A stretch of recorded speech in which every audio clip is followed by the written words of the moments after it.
Welcome to the live. Welcome to the live, guys.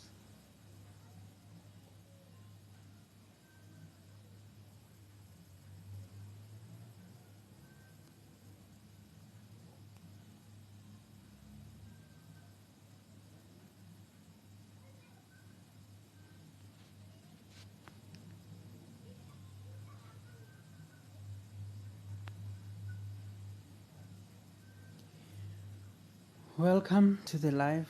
Welcome. I just started this live.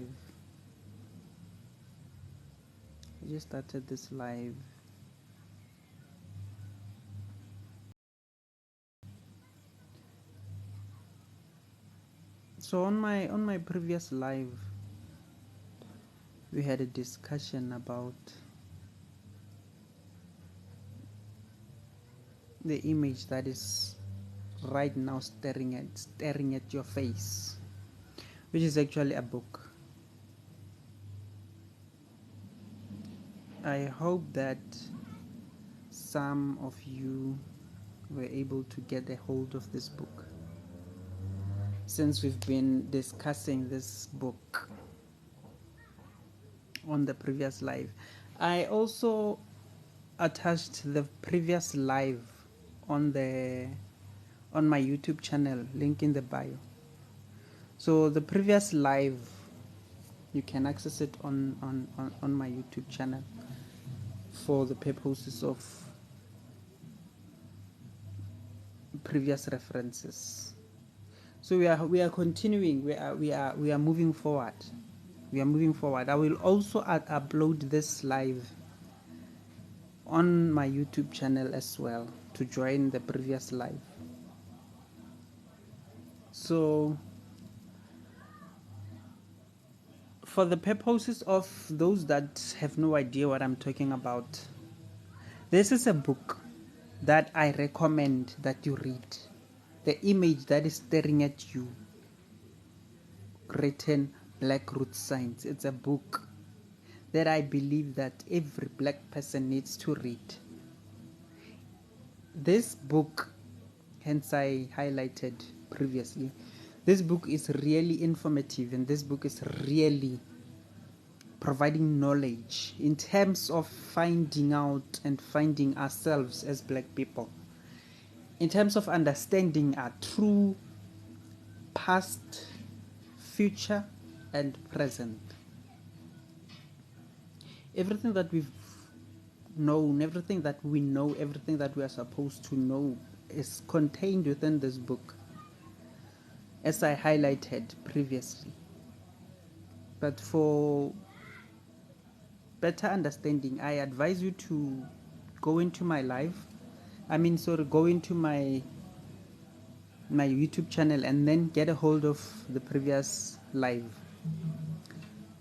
Let's continue, however. This is a book. It's free of charge. You only access this book online. You just go online and then download the book. It's called Black Root Signs. Just Google the name Black Root Signs as written in the image in the back screen. It's called Black Root Signs. You just download the book, then read the book. That's all. It's free. You don't have to buy it. You just have to recharge your data and then download the book. Then that's it. Then you'll read the book. Previously I read the tables of contents within the book. So today I'm also going to still read the table of contents for the purposes of those who just came into this live, or who were present, who were absent in the previous live.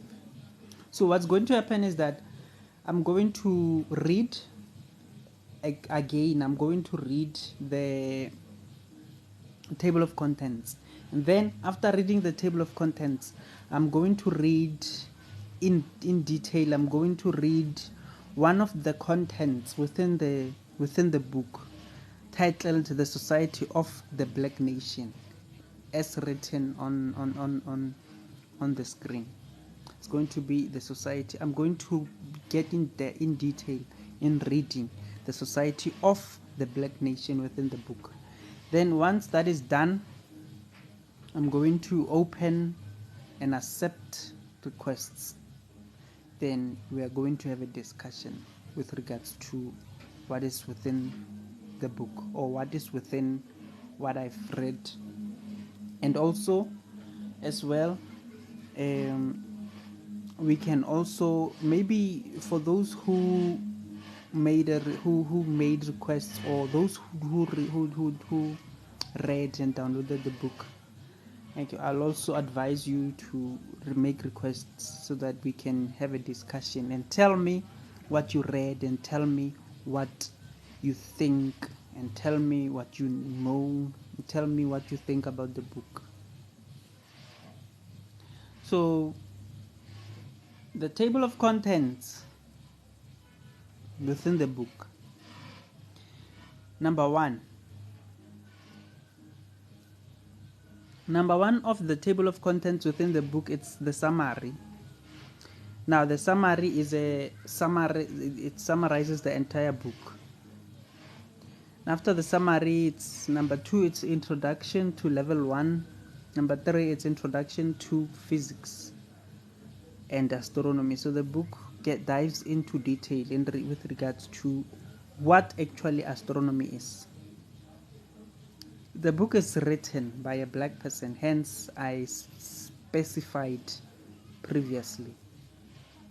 Hence the book, it's called Black Root Science. The author is Modimo Ntsho, which means a black god.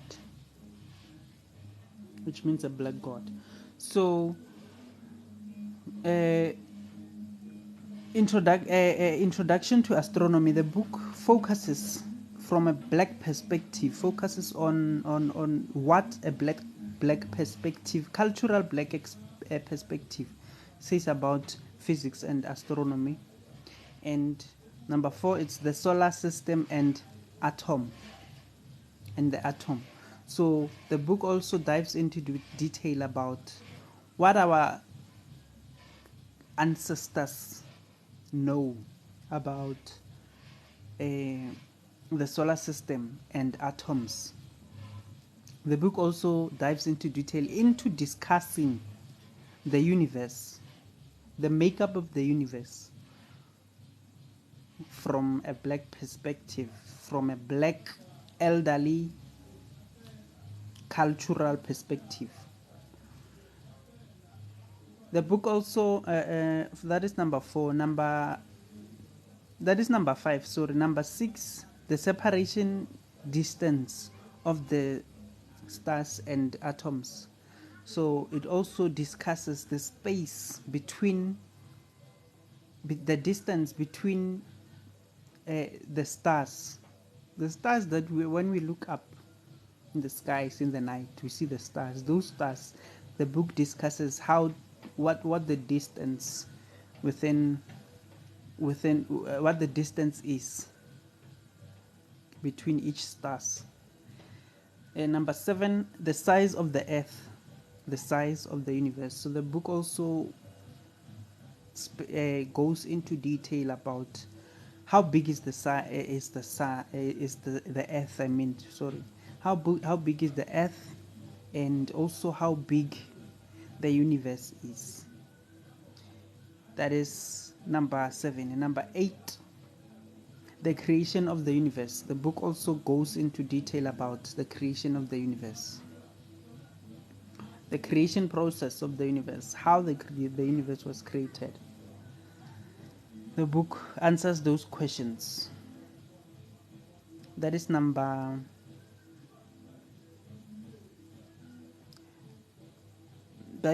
8. Then number 9, the society of the Black Nation. This is what we are going to discuss, as seen on the screen. The society of the Black Nation. This is content number 7, which is page number 37 in the book. the Society of the Black Nation. We are going to go into detail with regards to I'm going to go into detail with regards to reading this content. Then that is number 9. The number 10, The Mystery of Soulmates. So the book also defines soulmates, what a soulmate is, and defines the cultural soulmates, what it means. It goes into detail with regards to discussing the black family soulmates. It discusses no, I'm not going to read the whole book. I'm not going to read the whole book. I'm going to read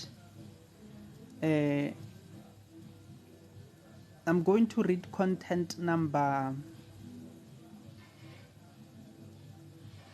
9, which is the Society of the Black Nation.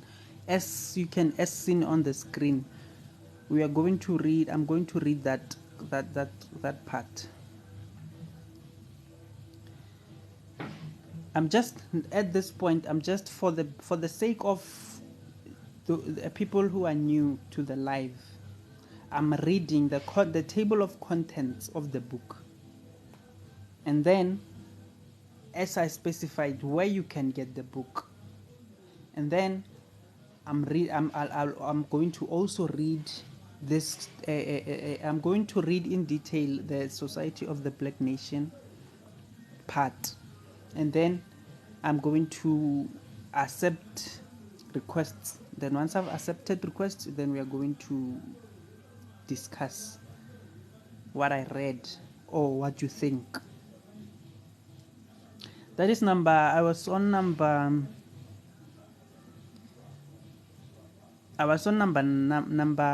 10, which is the mystery of the soulmates. Then number 11, there's the lifespan of ancient black people. The book also goes into detail in explaining the lifespan of black people. It actually, like I said last week, it actually tells us our ancient beliefs, or if I would rather say, it focus the movies when they say people lived long. The book discusses it discusses that perspective, but from a cultural perspective. You see, it discusses the lifespan of ancient people within the book. The book actually tells us that we have a potential of living up to 200 years. The modern day human being has a potential of living up to 200 years. However, due to the sicknesses that are surrounding us environmentally, mentally, physically, due to such things that contribute towards the diminishing of our lifespan. Hence there are people who live up to 150 years today. There are people who live up to 150 years. I can say today I've never heard someone who lived up to 150 years, but I did hear of someone who lived at least 100 let's say 20. So it's only 70 years apart, 80 years apart to 200. So if you are, the book goes into detail in explaining that we can live up to such an extent. It goes into detail in explaining that how that comes about. That is number 11. Number 12, Introduction to Chemistry. The book will it goes into detail about the introduction to chemistry.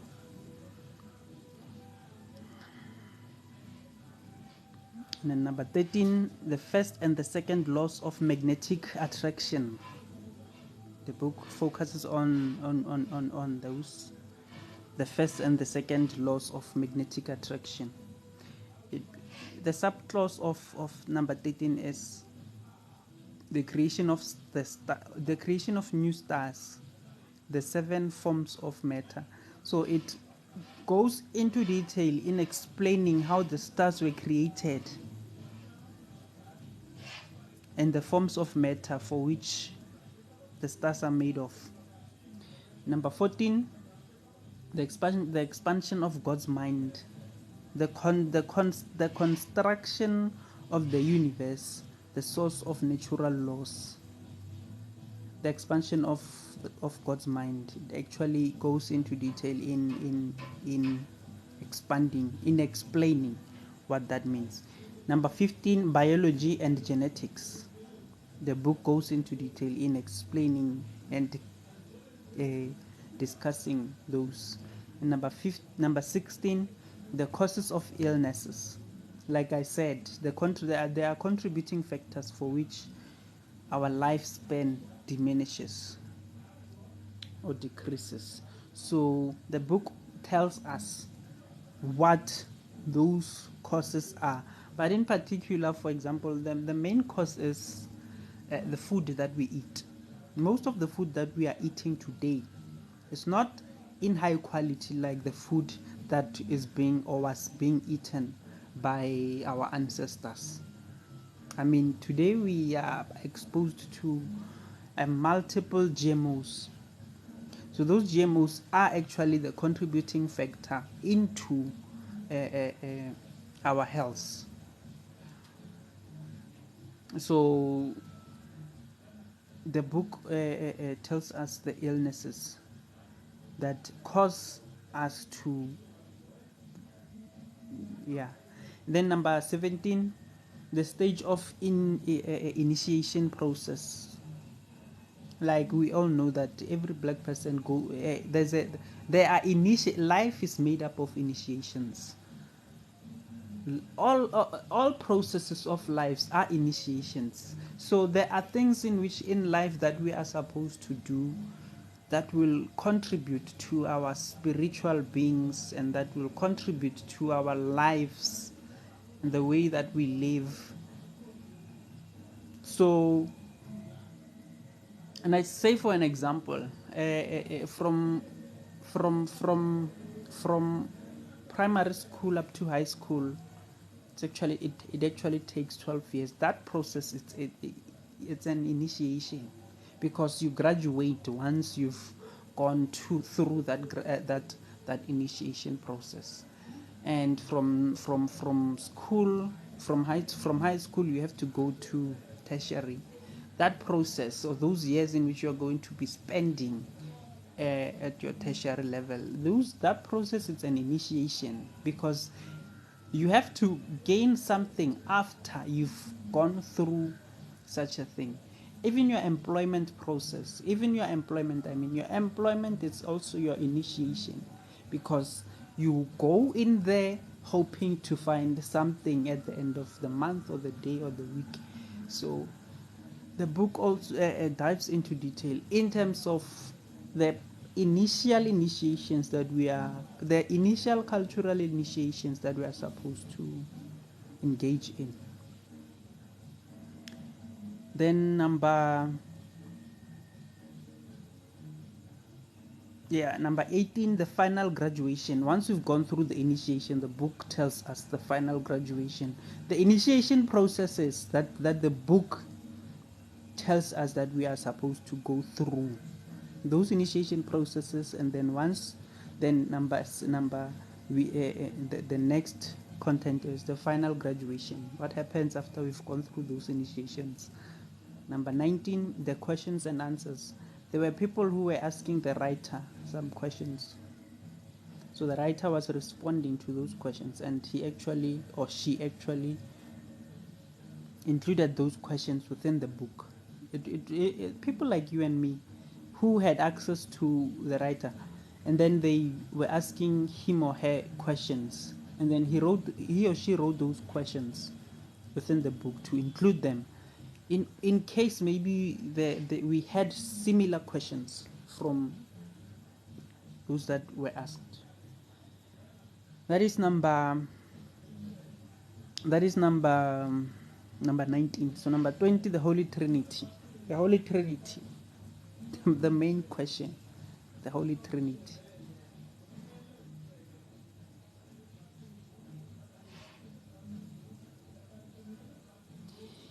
Yeah, it does. But yeah, it does. To answer your question, Black Vovo. Yeah, it does. It does because it also recommends. It also gives us recommendation as to where we can actually find more information with regards to your question. So it does. In particular, Dr. Sebi. If you know Dr. Sebi, or if you don't know Dr. Sebi, just Google Dr. Sebi, and then or going on to YouTube, and then just Google Dr. Sebi, Sebi, Sebi. Just Google him or go into. He explains everything, and also the book. But the book will give you sources. Then that I was on number 20, which is Holy Trinity. The Holy Trinity, it actually explains the true Holy Trinity. The true Holy Trinity, not the bogus Holy Trinity that we are exposed to. If you have a question why the Holy Trinity is, it's Akiri at this point, the Holy Trinity is in the name of the Father, the Son, and the Holy Spirit. Yeah, that is the mainstream Holy Trinity. It's actually bogus. The true Holy Trinity is the Father, the Son, and the Holy Spirit, or the Mother, the Daughter, and Divine. Yeah, sorry, the Father, the Son, and the Holy Spirit. That is the bogus Holy Trinity. But the true Holy Trinity is the Mother, the Daughter, or the Son, and the Divine Life. In the Divine Life. Maybe next time I should actually read Holy Trinity. Maybe tomorrow I'll read Holy Trinity. It explains actually what a Holy Trinity is. But today I'm going to be focusing on the Society of the Black Nation. I was on number 20. Now I'm 21. Now I'm on 21. Number 21, the book talks about the true teachings of Jesus, the concept Jesus, where Jesus comes from, if Jesus really did exist. The book goes into detail about such thing. This book is not a religious book, and it's not even a cultural book. It doesn't focus on religion, and it doesn't focus on cultural things, but it mainly focuses on the natural aspect of life. Hence, if you've heard me correctly, everything that I have been reading, the table of contents that I've been reading, they are more naturally focused. So this is not a religious nor a cultural, but then I could say it's cultural because culture is the normal way, it's the natural way of living, but it's another discussion. But my main point is this is not a religious book. Continue. I was on number 21, the true teachings of Jesus. Then number 22, introduction to mathematics, the African way of mathematics, the black way of mathematics, how we how we invented mathematics. The book talks about such thing. The number 23, 7, the number of completion. It actually goes into detail about the reason why we have 7 days of the week. If you've been asking yourself, why is it that we have 7 days of the week? What is number 7? Why 7 days? So the book goes into detail about such. Number 20, it also discusses the significance of number 7. Number 24, 12, the number of tribes. The foundation of the black nation. 12. The black nation started with 12 tribes. So it explains how that came about. It's number 24. And number 25, the 7 fundamental numbers. The most sacred number. Number 7. Number 25. So number 26 focuses on cosmology. Cosmology.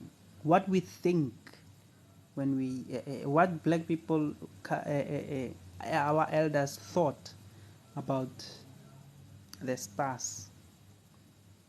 That is number, okay, the knowledge our ancestors had about cosmology, the knowledge of the stars and everything cosmology that our ancestors had an understanding and the knowledge of.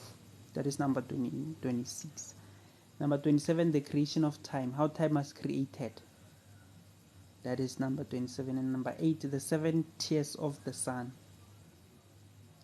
The 7 tiers of the sun, like the black holes. The book discusses such things.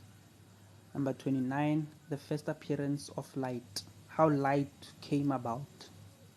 What brought light? That is number 29. Number 30, the book speaks about reincarnation. Reincarnation. If you don't know what reincarnation is, you really need to get up to speed with everything spiritual, because reincarnation is actually spiritual. Reincarnation is actually spiritual. So, but it's my understanding that a lot of us understand reincarnation. So the sub clause of number 30, it's actually spiritual and biological ancestry. It actually defines our spiritual and biological makeup when it comes to ancestors and how our ancestors reincarnate in us, because they do reincarnate in us. Number 31, it speaks about ascension. Ascension, what happens when we die. Remember that in African culture, death is not the end. Actually, death is the beginning of a new life, which is the reason why it's said that we ascend when we die. What is meant by ascending? It means we are taking a new form. The ascension, number 31. The ancient and modern forms of ascension, the new heavens of Yahweh. That is number 31. That it discusses such thing. Number 32, it's questions. They had a lot of questions. He or she had a lot of answers to give. That is number 32. Number 33, the true Israelites. Who are the Israelites? The true Israelites. The chosen people of Yahweh. Who is Yahweh? The book discusses such a thing. That is number 30, 33. Number 34, the true and full name of Yahweh, the God of the light races. Yahweh is actually the God of the light races.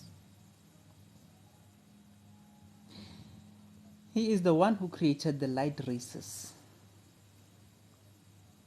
God is mostly associated with creation. God is the source of creation. That is God, the source of creation. And if you look at ours, and if you look at us, there's only one species in our entire existence that is responsible for creation, and that is the black woman. So basically, the black woman is God because she is a creator, just like God. So that is number 34. I went off the topic, but it's actually I actually wanted to make that point. The number 35, rapture. The rapture is actually, I agree, at this point there's a waiting of the Messiah. So the coming back of the Messiah, it's actually a rapture. So the book goes into detail as to what a rapture truly is. Truly is. And number 36, the ego. Unless they are born again. The people who wrong us, their ego, number 36, unless they are born again. Please do not associate born again with religion, because it has nothing to do with religion.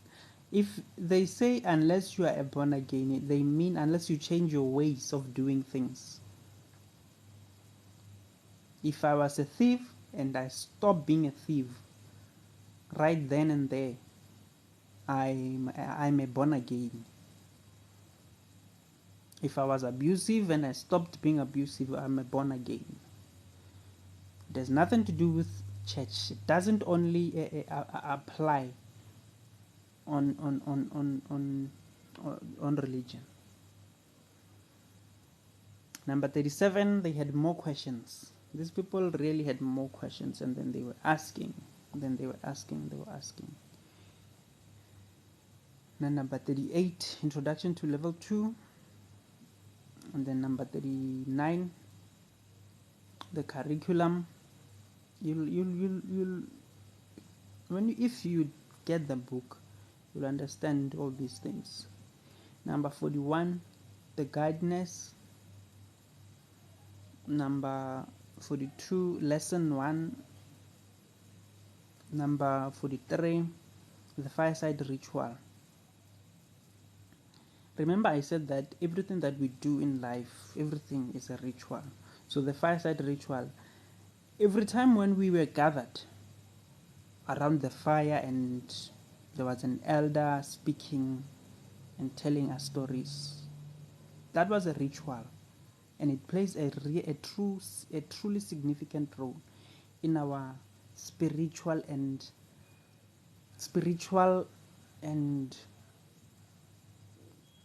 in our spiritual and upbringing.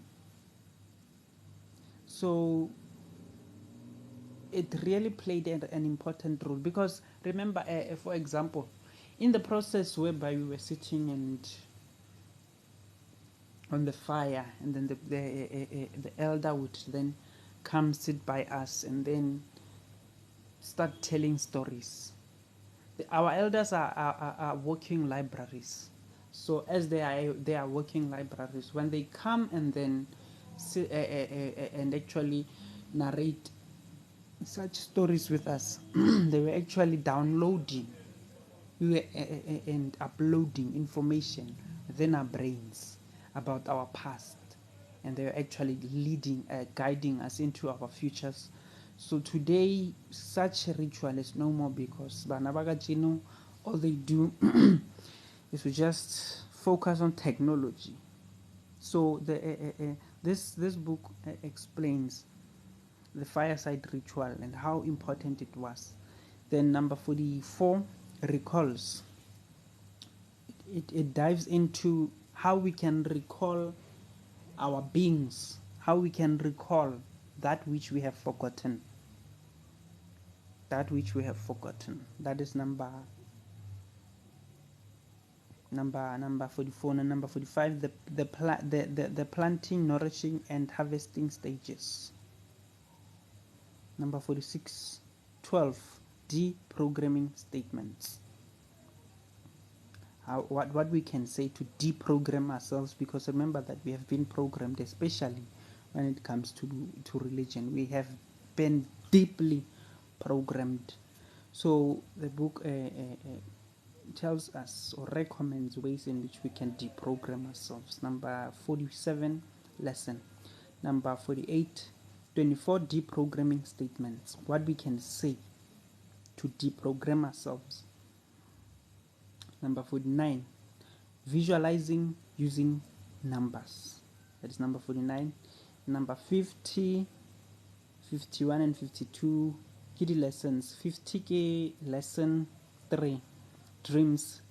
51 lesson 4, emotions. 52 lesson 5, thoughts. And 53, how consciousness works. 53 actually tells us what really consciousness is and how it works. That is number 53. Number 54, 7 years of perfect health. What we can do to actually go back into being healthy, because right now all of us, we are not healthy. That is why we've got these sicknesses that we are going through. That is why we die so young, in young ages. So we are not actually supposed to be dying. No one is supposed to be dying in our ages, unless if maybe we've had the horrific accidents. But sicknesses are not supposed to kill us, because the body itself is actually made so that it can heal itself. That is the reason why when we've had a cut, it's able to regenerate and then patch the cut itself. It's because the body is made to take care of itself. So injecting these unnatural medicines, they're actually contributing to our illnesses. So it's actually that is part of the reason why we are getting sick. So the book tells us that it will take 7 years to actually obtain perfect health, and then it actually recommends what we can do in that period of 7 years. And then number 55, it gives us a fasting schedule on what we can do. Fasting is not only religious, but it's actually spiritual. Let's take one thing into consideration, that everything religious is derived from spirituality. So spirituality gave birth to religion. So most of the things that are spiritual, they are actually found within religion. But then those that are not furthering the agendas of the religion makers, they are actually demonized. But and which are spiritual. But those that are those that are furthering the barking, those that are furthering the agenda, they're actually keeping within the spiritual, within the religious aspect. This, which is the reason why religion and spirituality, they will forever be in conflict, because one is a copycat of the other, and then while it's a copycat of the other, it's actually intending to replace the other.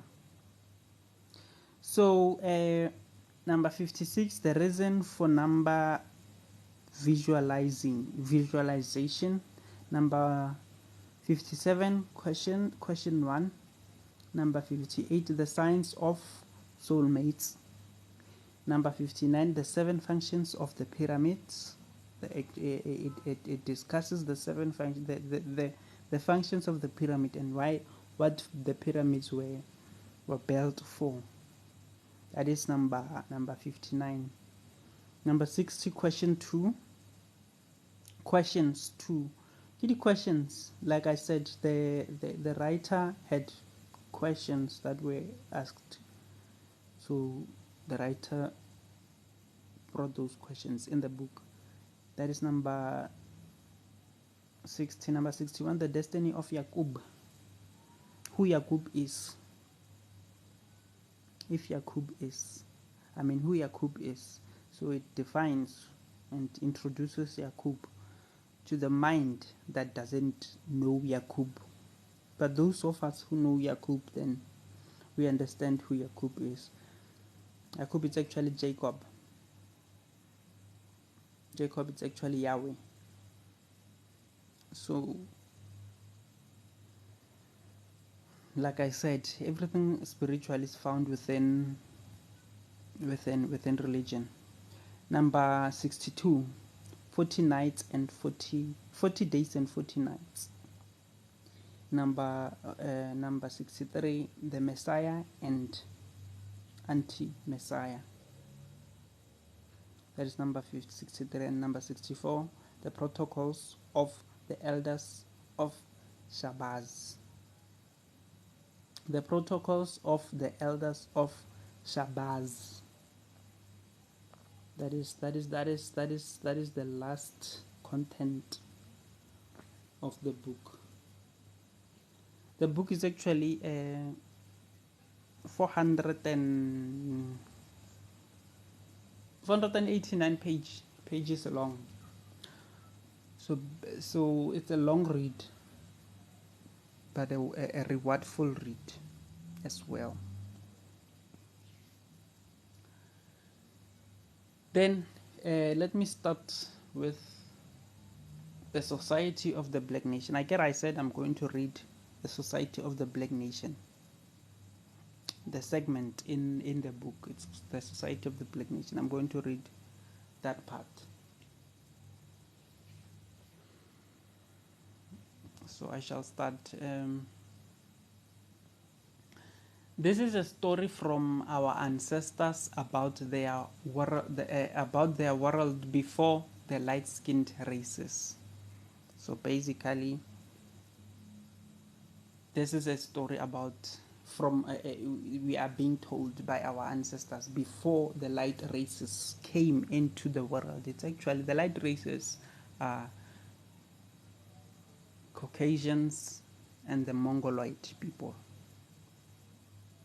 The Mongoloid people are the Chinese and the Arabs. Those are the Mongoloid people. The Chinese and the Koreans and the Japanese, they fall under one cluster with the Mongoloid people, which are the Arabs. And the light-skinned people, those light-skinned people that are not considered as the Caucasians, those are the Mongoloid people. So before the existence of the Mongoloid people and the Chinese and the Caucasian people, there were black people. I guess we all know that the black people are the first beings to walk on this earth.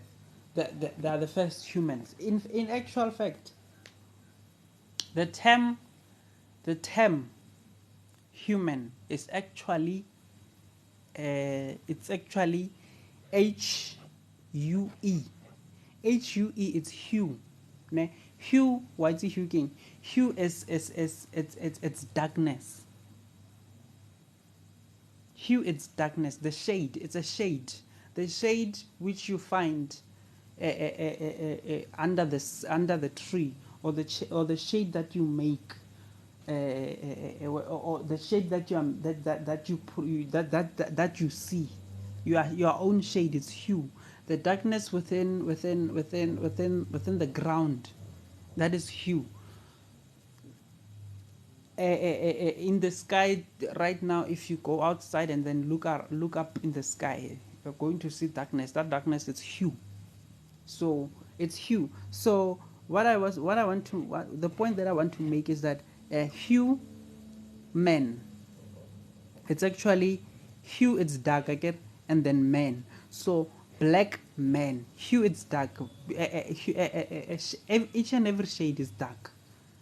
Hue, it's dark. So each and every shade is dark. So hue men, it's actually written Hueman. It's human. But then to throw us off the rail, they actually removed the E and then left it with just Human, which is human. However, it's actually hue, which is dark men. And then when they say humankind, they're actually referring to what? They're actually referring to black people like. So you have to stop classifying yourself or calling yourself humankind, because you're not a kind, you're actually the original. You can't say you're a humankind when you're not a kind, you're an original. Then everyone who falls within the cluster of you, everyone who comes underneath you, those are humankinds, because they are kind of like you. So this story that I'm going to read, it's actually going to be speaking about the time before the the time before the light races, the time where only black people roamed the earth. Right, continuing. Yes, black people. Yes, black people. There was a time when we were the only people on earth. There was a time when we were the only people on earth. Those are the times in which the events of this story took place. Not just any story, but history, the true history. The true history. What I'm reading is actually within the book. Hence, I said that I'm going to be reading The Society of the Black Nation. So, to understand true history, we first have to know the most fundamental of all fundamental things. This is what our ancestry says. This is what our ancestry says. In the beginning and end of every universe. Now, remember, creation has no beginning or end, but universes have a beginning and end, because every universe is created for a purpose. When that purpose is fulfilled, creation continues to create the next universe. It doesn't require any further explanation. It's clear. It's clear.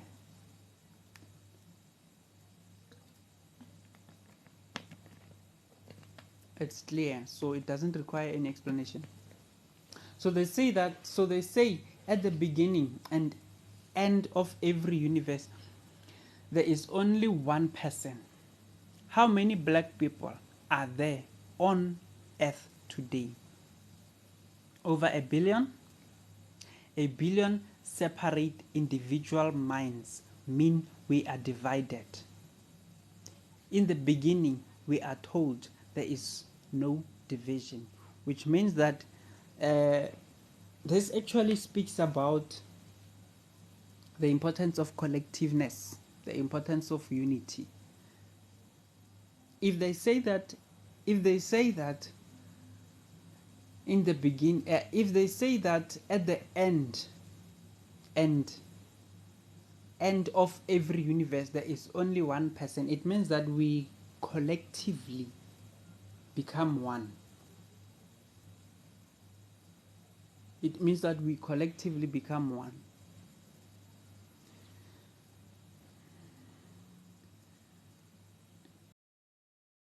doesn't mean that there is only one human being on earth.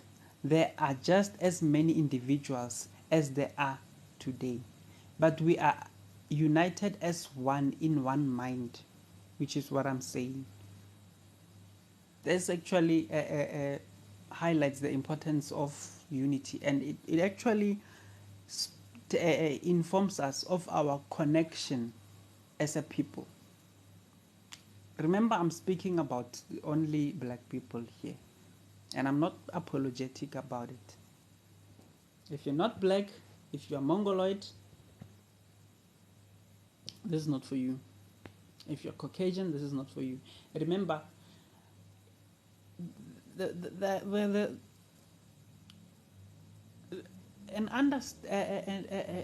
we have a serious, as a black people in particular, we have a serious understanding of what a black person is. We have to understand that, for example, if a Caucasian and a black person reproduce, that offspring is black. That offspring is black. Colored people are black people. A black person is actually, if a Caucasian and a black person reproduce, that person is 50% black, 50% white. The strong genes within that particular person, it's black. So that is black. We all know that black genes are strong. So for as long as you have black genes within your system, you are black, which is the reason why when they classify, which is the reason why they don't classify Hispanic people as white people.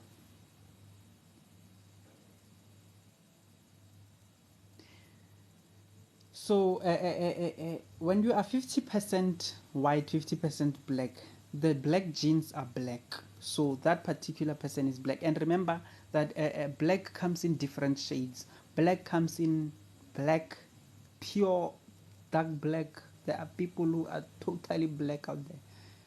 And we also come in brown. There are brown people, and we also come in yellow. If you look at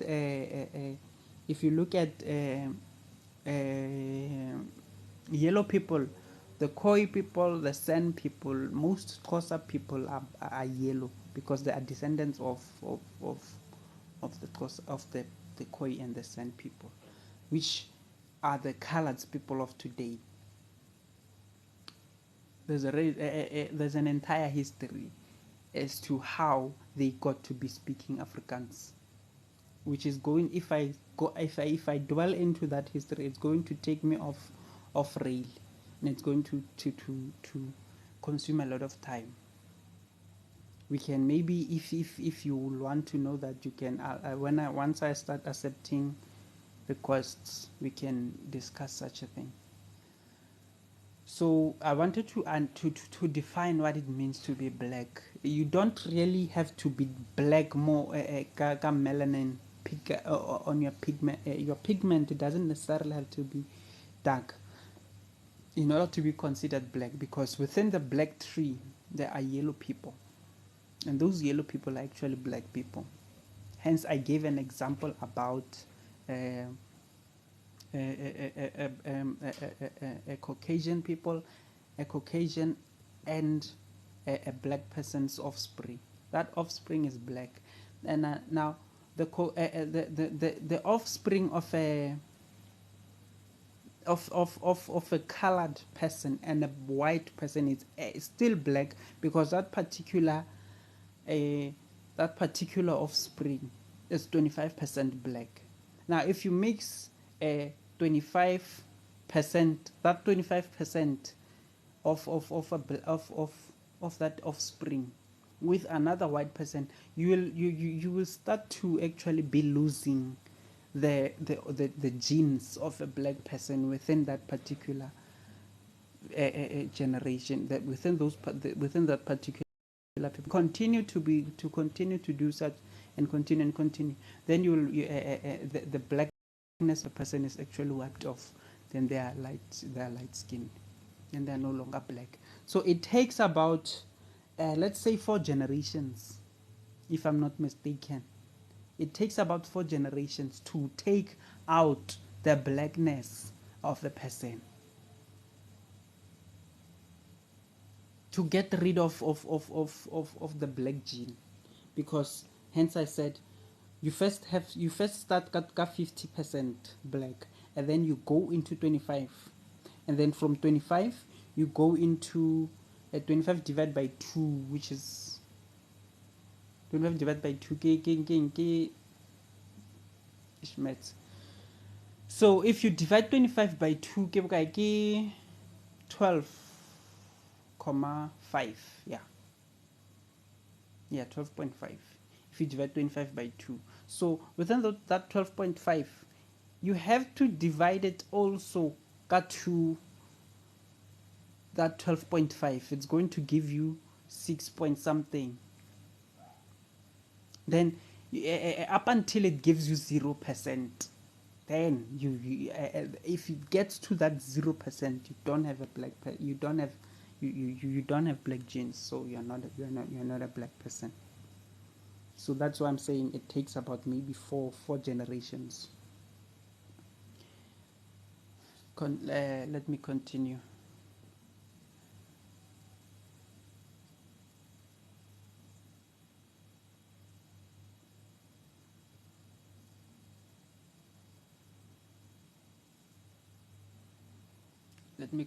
So the reason for mentioning this is because the story we are about to tell is about the organization of the ancient society, which started from unity.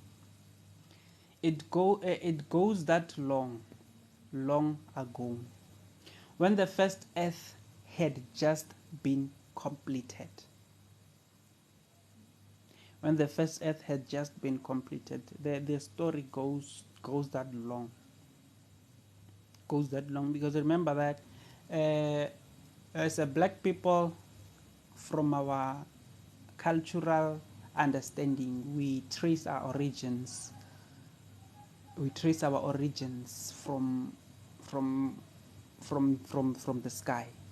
So our understanding and our beliefs is that we come from the sky, which is the reason why Zulu people call themselves Amazulu, which is the reason why we have Dogon people who trace their origin from the sky, which is also the reason why even from my culture, Bapedi trace their origin from to Botswana, which trace their origin from the cosmos, because Bapedi are Bapedi are a subdivision of Botswana, and Basotho are also a subdivision of Botswana. But then let me not get into such details because it's not the subject.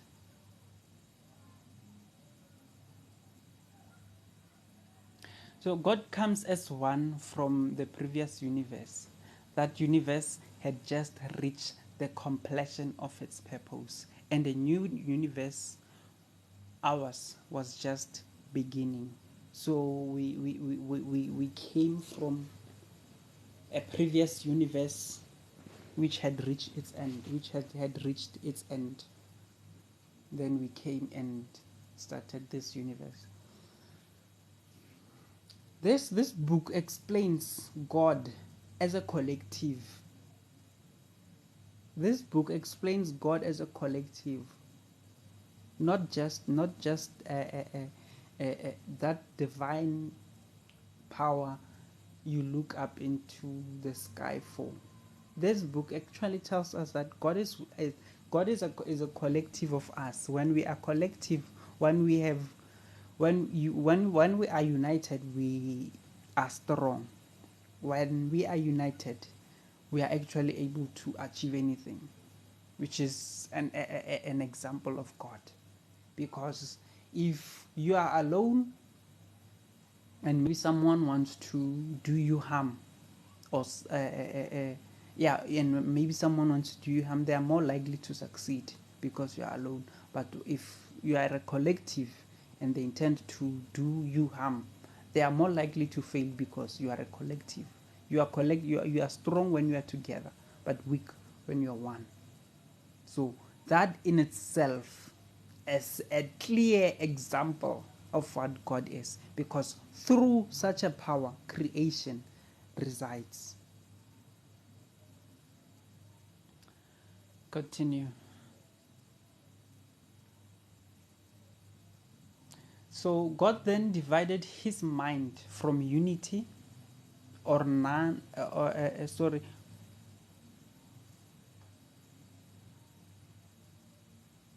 Yeah, God then divided his mind from unity or one to two. From two, he divided again and became three. God is actually, because when we are a collective, I'm of the book, ne? When we are a collective, we are both he and she, because when we are collective, we are collective with different genders. So God is both a he and a she, which is why we can then say, you and me, we are God, separate, and when we are together, we are also God, which is a he she. But when you are alone, if you are a she, you are a she God, and if I'm alone, I'm a he God. So then,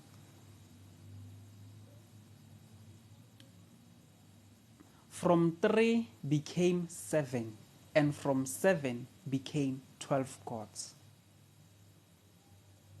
There's one video that I was that I was that I was that I uploaded in my page, which spoke about 12 gods, and there were a lot of people who were asking who 12 gods are.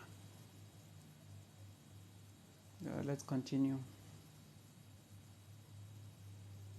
But 12 is the crucial number because it has to do with how the original society was created. You probably guessed it. The 12 gods present in the 12 tribes of the original nation.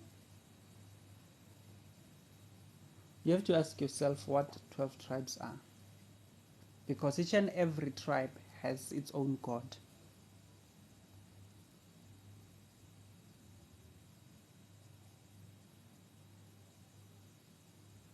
The only 12 tribes we hear about today are the Jews. Where did they get that from? They certainly did not originate it.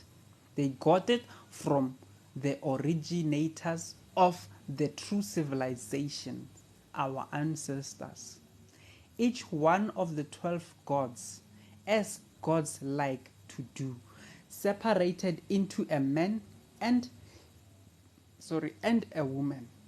They became the 24 original kings and queens of our nation, called the 24 elders. Now, the 12 gods became two. 12 times 2, which then became 12. Akiri, our nation was formed into 12 nations. And those 12 nations, they each had their own god. For example, Bantu people are part of the 12 tribes. Bantu is a tribe. There's also a Dogon. It's also a tribe. Bantu and Dogon are the two remaining tribes of the original 12 tribes of the world. 12, they span throughout the world, which is the reason why today you are able to find black people in every corner you can imagine in this world. So when we descended from the sky, we then established 12 tribes throughout the world, and then we actually had each tribe had its own god. The Bantu people today trace our God through our ancestors. And we call our ancestors Mudimu, Badimu.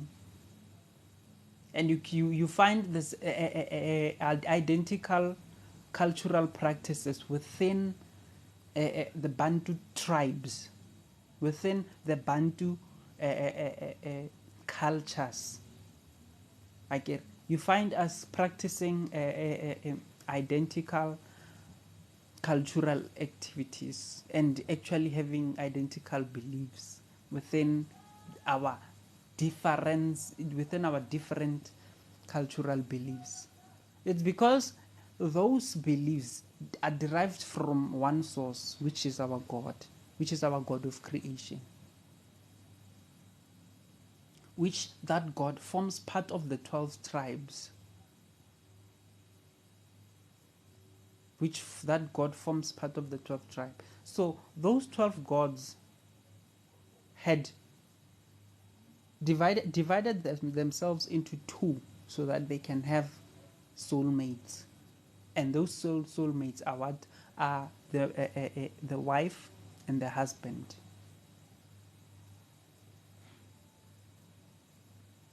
It's too much information, I understand, and it sounds like it's it's a story. Well, actually, I did say that it's a story, but it's a story of origin. If you have an open mind, you can. If you have an open mind, you can just take notes so that you can research them yourself, and then actually to reach a conclusion that you can come up with. So let me continue.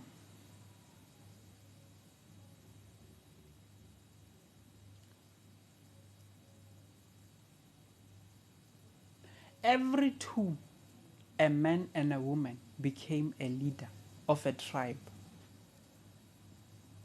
And as black people like to do, they called them the mother and the father of the tribe. You see, our leaders, we call them elders. We look up to them. We call them mama. That's why, which is the reason why we call each and every elder a person mama, which we call each and every elder person, even though they are not our parents, we call them parents. So, those gods, they call them mother and father of the tribe. The 24 elders decided they needed assistance to help them lead the nation that was soon to come, as they planned to have a population of more than 1 billion people. They decided that each god will have 12 assistants. This number 12 is not arbitrary. Our ancestors say that nothing the ancients did was arbitrary. Everything they did was totally natural and simple. Therefore, everything has a logical and simple reason. Anyone who tells you that there are mystical things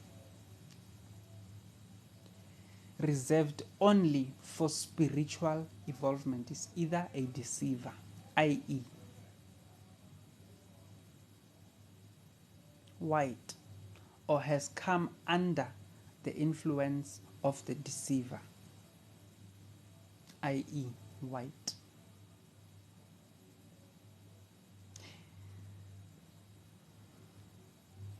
Each god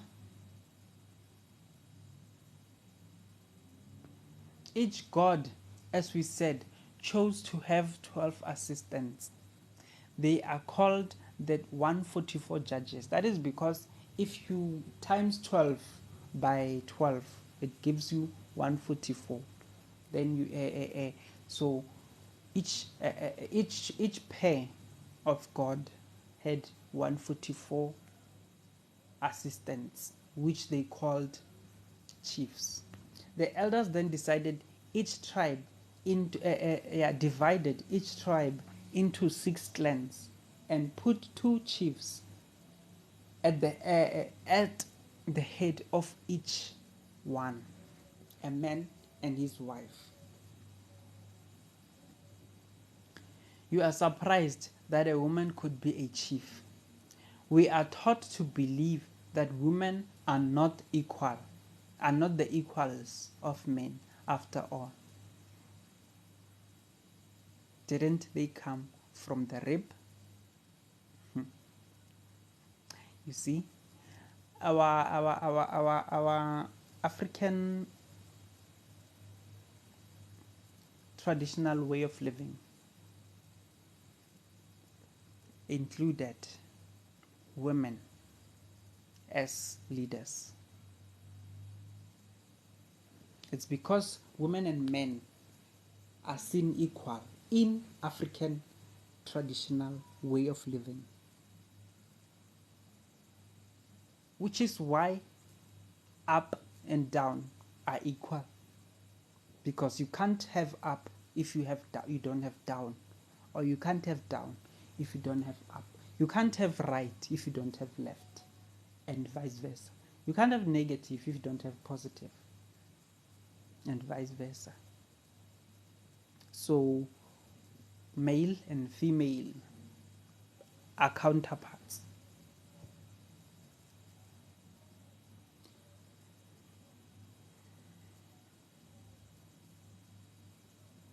So continue, let me continue. Each god, as we said, chose to have 12 assistants. They are called the 144 chiefs. The elders then divided each tribe into 6 clans and put 2 chiefs as the head of each one. So a man and a woman became the joint chiefs of each clan. There were 72 clans in the total nation. There were 72 clans in the total nation.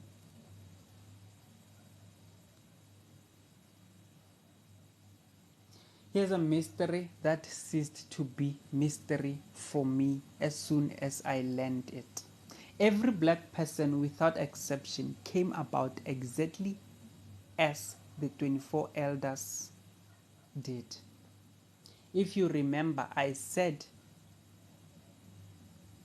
the 24 elders were originally 12 gods, and each god separated into a man and a woman. We are told that this happens with every 2 black people on earth, brother and sisters. Before you become a brother or a sister, you were united as one with the other. You were separated to be born as a boy or a girl.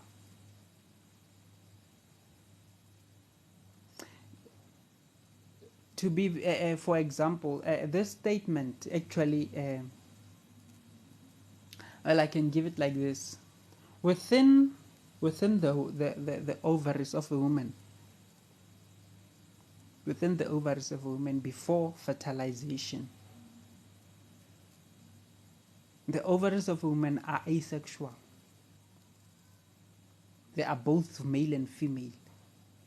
Until a sperm cell fertilizes the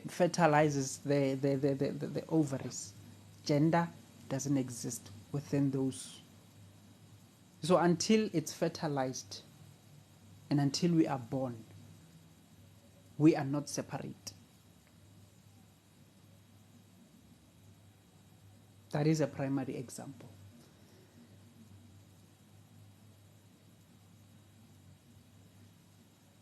So yes, there was a question that was asked in the book. The question says, peace, thanks for the information. One of someone asking the writer. Someone asking the writer said, peace, thanks for the information. It's very enlightening. I do have questions for you. Are they really soulmates? How would they recognize each other? How did the ancestors make the scientific information practical in the day, in the daily sense. I mean, how did they use it once they understood its nature? I'm afraid science as we know it, as you alluded, has evolved into nothing much more than a bunch of numerical formulas. Are we going to evolve back into the only race on the planet as we once were?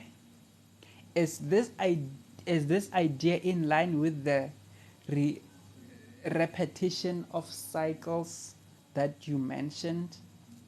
How would the ancestors use this information to fully understand their true purpose in the planet?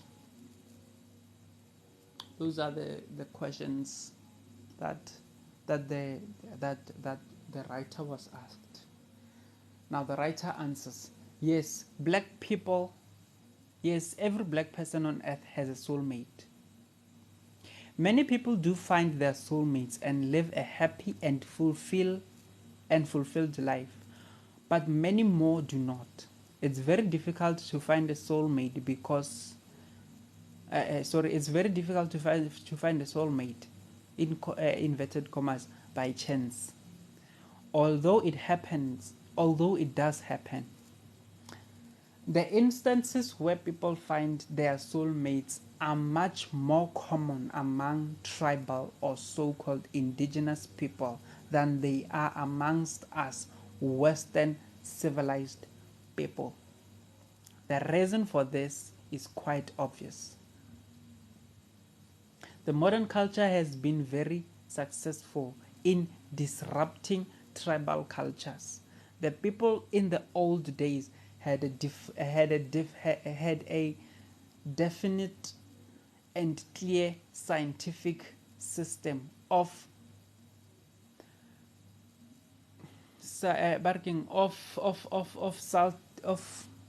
suiting every person with his or her soulmate. The way white people succeeded in disrupting this aspect of our culture was by teaching young people to be independent or of the influence of their elders. When I was growing up, there were still some aspects of soulmates matching still going on amongst our people. Amongst our people, so where adults were responsible for matching young people with their soulmates. Young people were taught by the instigators of modern culture, especially white missionaries who lived among our people. They were taught to rebel amongst having their mate chosen for them by their parents or relatives. In particular, it's talking about arranged marriages. Arranged marriages, culturally, they were not about the way in which the modern day royals, so-called royals, depict them to be. So it's actually telling us that they were not about extending family wealth and all these selfish reasons. They were not about that. The African way of doing them, it was totally for the sole purpose of assisting people to get soulmates, their soulmates. So it was not about what it's about today. Now you must realize that even at that time, that part of our culture had long been lost. The parents and relatives themselves most of the time made serious mistakes in matching young men and women. Sometimes they were motivated by the expectation of material gains and so on. Which is what I'm saying. Sometimes they mismatched people so badly that it didn't take much to convince youths that this whole system was corrupt. But as I said, the scientific method was lost over 4,000 years ago. Before the appearance of the light races, every person on earth was meshed with his or her soulmate by this scientific method. I will discuss in detail the ancient way of finding soulmates in a coming post soon. This the writer says. It's a true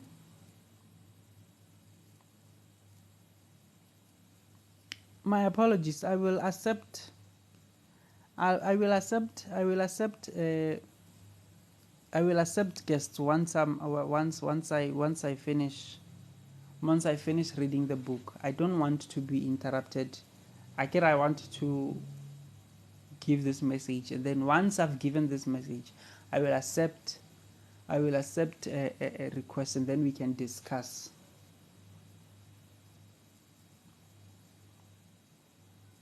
It's a true scientific. It's a true science called the science of compliments. Now, my sister, don't disappear.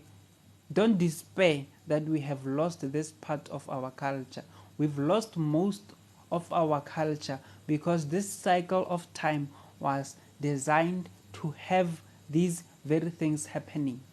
But thanks to the wisdom of our ancestors who set the cycle in which all things happen in their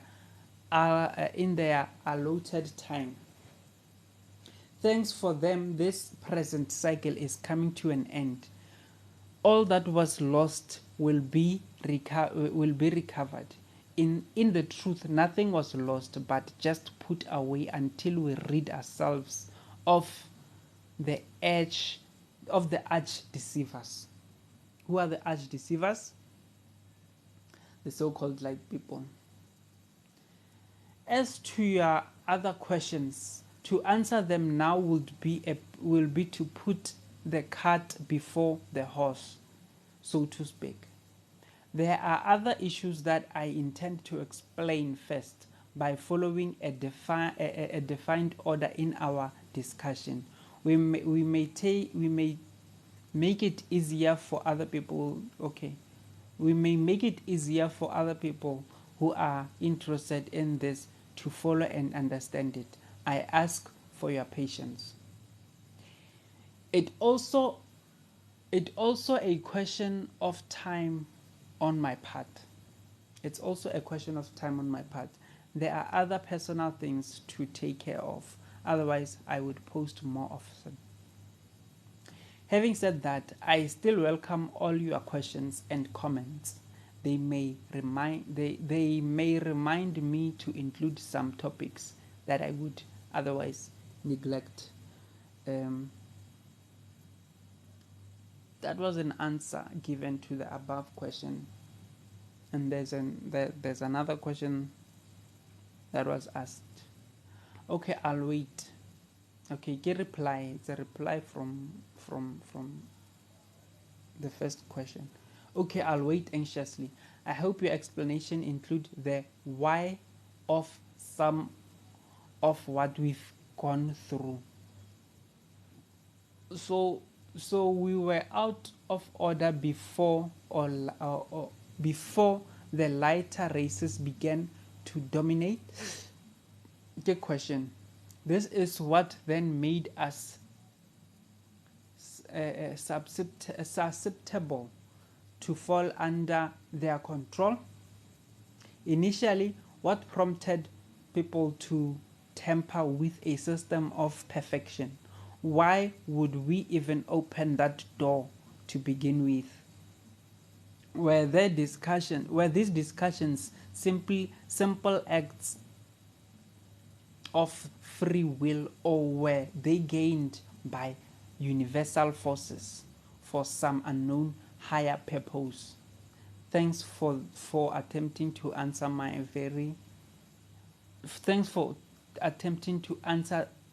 these very loaded questions. Peace. And then the writer responded, you ask questions that are very involved. They go to the roots of the situation we find ourselves in today. We are right to think that free will plays a part in what is happening today, but unknown higher purposes and universal forces are not at all involved. Black people are not and have never been at the mercy of universal forces. You will see a detailed meaning of this statement and the reasons why, as I promised, as well as explanations to most of your questions. Please don't stop asking. But remember this, the truth in you, the truth is in you. You can find it even at this very moment.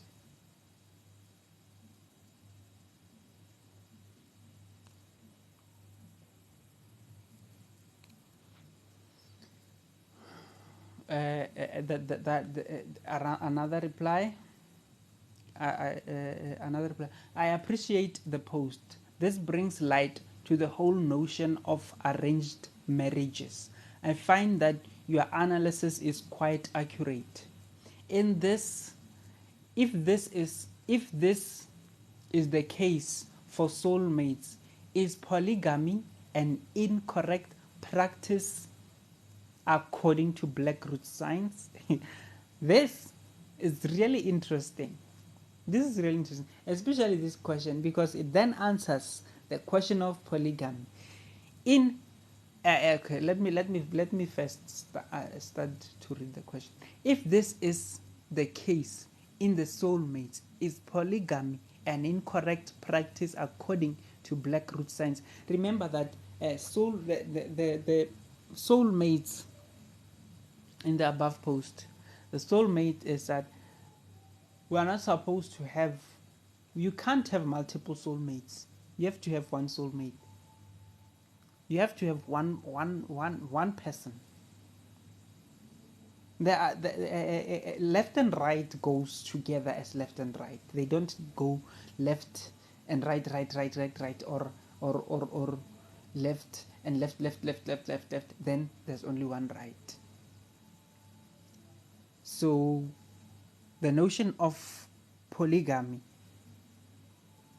is wrong in a way, and in this book actually defines how wrong it is. Now let me continue. Let me continue. Now the answer says, no person has more than one soulmate. God divides from 1 to 2 every time he's born on earth, and the two are equal. To have two soulmates, you'd have to be equal to both of them, making each one half of you. To put it in a cold mathematical way, but I think you understand my meaning. Now you'll probably be surprised when I say polygamy is not wrong. To analyze some events, it would help to divide our history into two eras. The one before the light races, prior 6,000 years ago, and the present era, the last 6,000 years.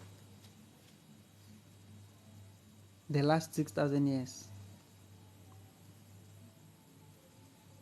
It's necessary. It's not wrong. It's necessary. And then, polygamy is not wrong. It's necessary. But then, let me continue. Let me continue. The former era is what is called the Bible. In the Bible, okay, the former era is what is called in the Bible the days of old, when the sons of God walked on earth. The society was perfect and lived a natural life. That is to say, there were no diseases, war, or premature death. Every man died after reaching old age. Every man died after reaching old age. The second era brought the races along with war, diseases, premature death, and a drastic shortening of our lifespan. The last three we could deal with, but the first war brought untold devastation, not only on the warriors, but also on the women remaining at home. Suddenly, there was a shortage of men. So basically, war, because only men were going to participate in war. Therefore, war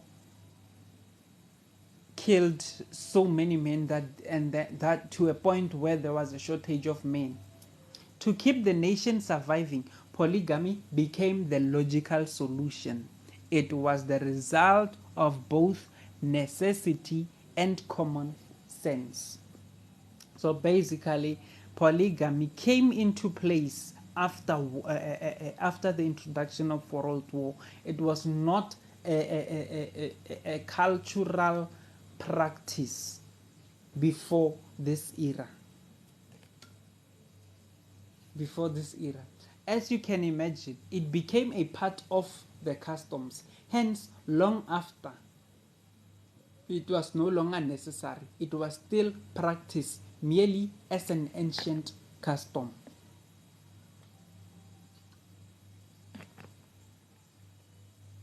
But there are still many places in Africa today where it is still necessary. You surely have heard of the Hutu and the Tutsi wars and other tribal wars that still continue today. Customs are hard to drop once they become ritualized. Another example, the writer gives another example. You've probably seen photos of how some African tribes mutilated their faces as part of their customs. Have you ever wondered why? It had to do again with the light races and their evil slavery. When enslaving black people, they logically chose the strongest and most beautiful men, women, and children. Economics dictated that they would get the highest prices for the best of our people. To counter this evil, many tribes adopted customs of self-mutilation to make themselves ugly and undesirable. A drastic step, you'll agree. Such as, I don't know the name of the tribe, that there's a tribe that they put a plate on their lower lip. This statement explains such thing because it says that you've probably seen some African tribes mutilate their faces as part of their custom. So those who put plates on their lips, and those who scratch themselves, and those who they mutilate themselves. It was not a cultural way of doing things, but it was actually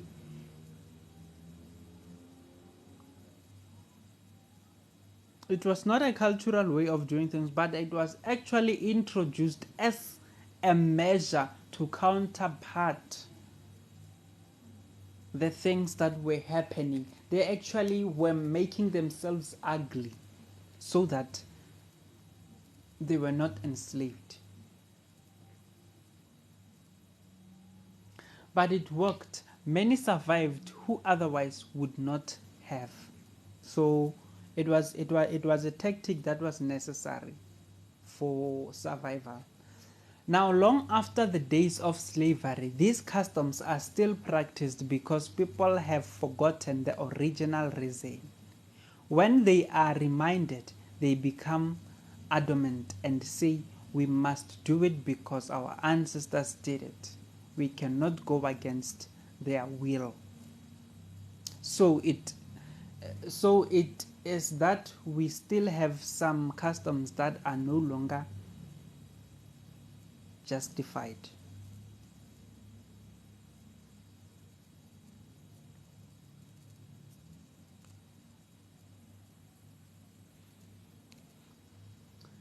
So basically, it speaks about polygamy and it speaks about polygamy, and then it speaks about the necessity of polygamy, on how it's not necessarily a cultural way of living, but it's a custom that was it's a custom that was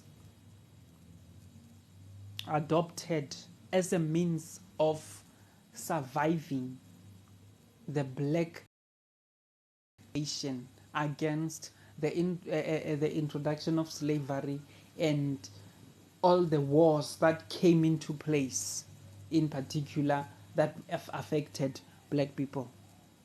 So did the cultural way of doing things. For example, those Africans who mutilate their faces and do all sorts of things to their body. So once slavery is no longer gone, once slavery no longer exists, once slavery was gone, it was then impossible to go back and forget those customs, because they said that our ancestors did them, so we can't do it. It's it's a logical explanation, because, for example, if okay, let me do it like, let me give this example.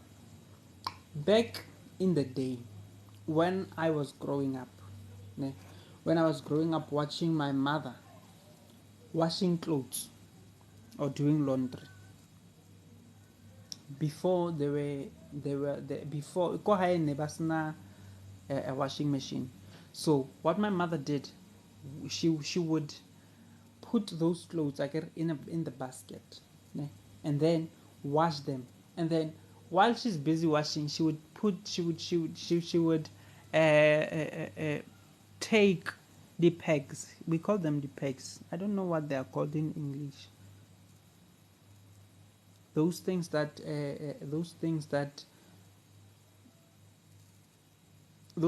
they hang the clothes with coercion lining. So she took those things, and then she took those things and then actually hanged them on her clothes, on her shirt, while she is busy washing them. That thing became a custom, and that thing became a custom which is then practiced throughout the generations. And the very same thing, I can say she learned it from someone else, who learned it from someone else, who learned it from someone else.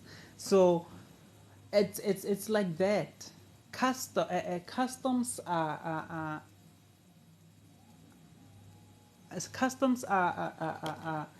seen from people, and then they become customized as a part of a living, even though you don't really necessarily have to do so, but we find ourselves doing so because we adopted it as a custom.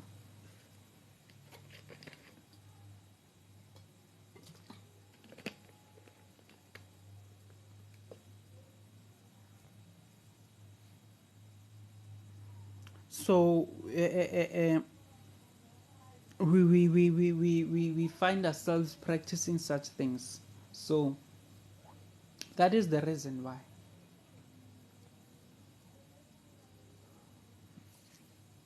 I'm going to continue now. Continue. God grieve black. Question. God grieve black roots. Your incredible information has spawned yet another wealth of questions that I have. I hope you'll be able to answer soon. What is the idea of paratheno? This sentence. I mean this word. Or parathenogenesis of all about. What is the idea of parathenogenesis all about? I don't even know what paragenesis is. I'd hear that Farad Muhammad was actually a member of one of the lighter races. Is this true? I'm assuming if you do, Farad Muhammad is actually the leader of Islam. Okay, not right now. Was the leader of Islam, the founding member of the Nation of Islam. I'm assuming that when you tackle the issue of Yaqub, that you will then address how the light races arrived and how their emergence is connected with the current patriarchal rule. How will black people repair the genealogical damage to our bloodlines done by social invasions of the light race? Please keep informing us. It's great.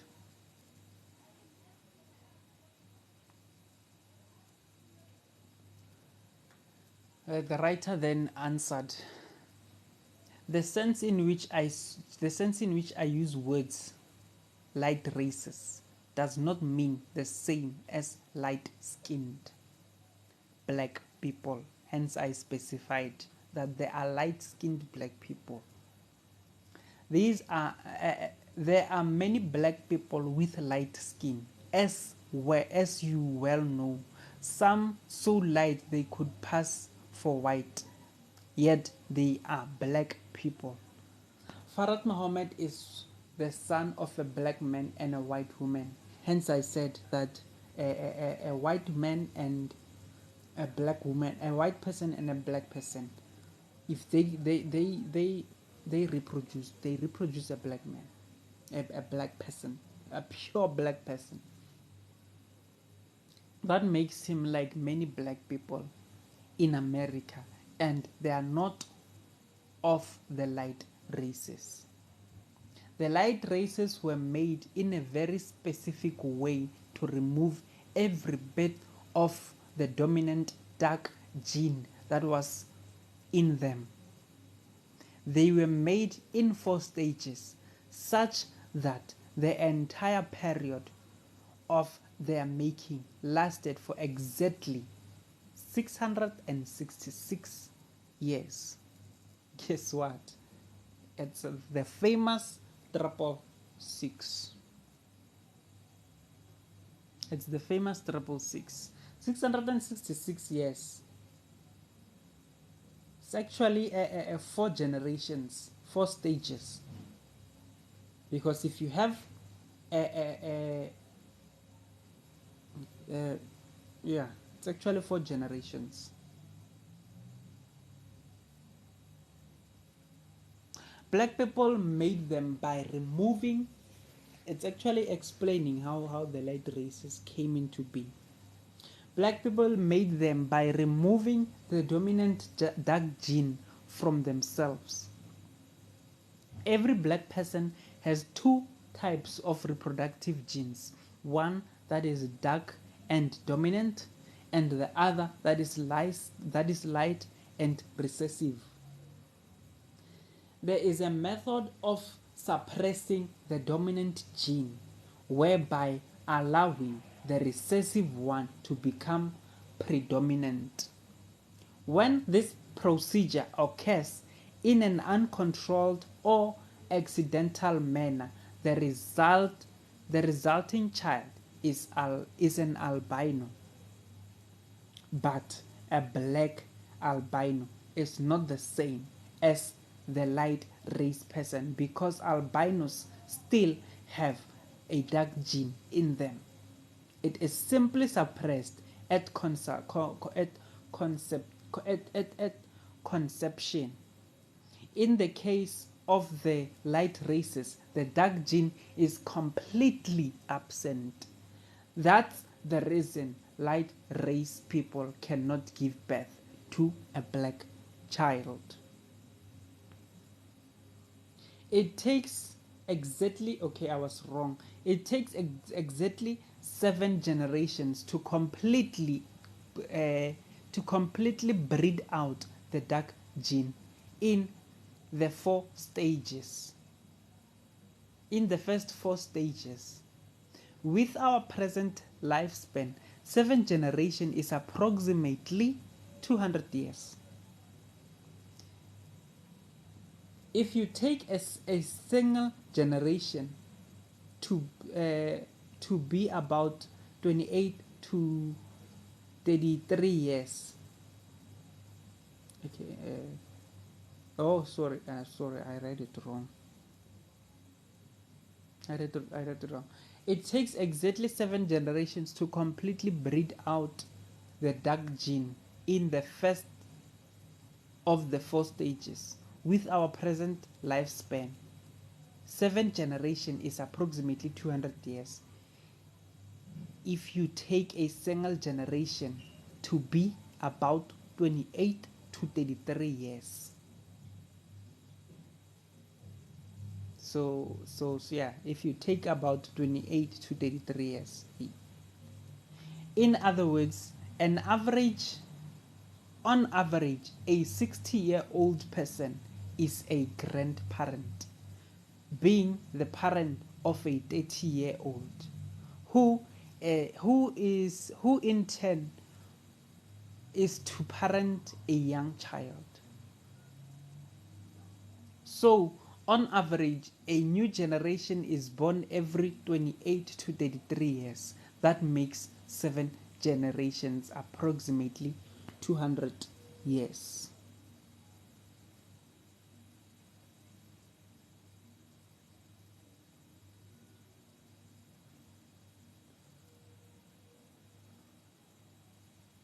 That's exactly how long it took to make the first light race.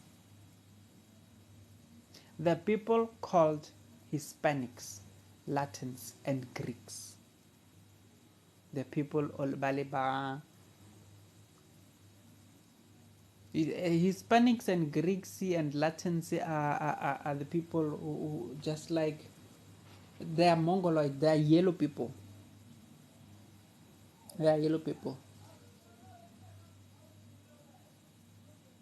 So it took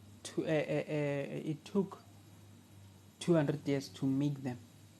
After about 200 more years, the third race, sorry, the second race, the Arabs, the Jews, and the Middle Easterners,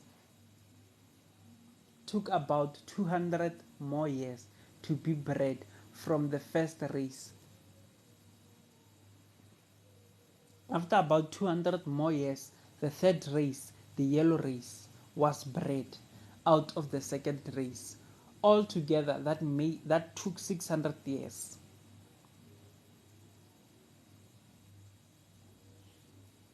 Then, exactly 66 years after that, the first white babies were bred out from the yellow race, meaning that the 4 light races were completed after 666 years. Hence, it is said that the number of these beasts is 666. I'll address the matter of Yakub much later. Your other question can wait for a while.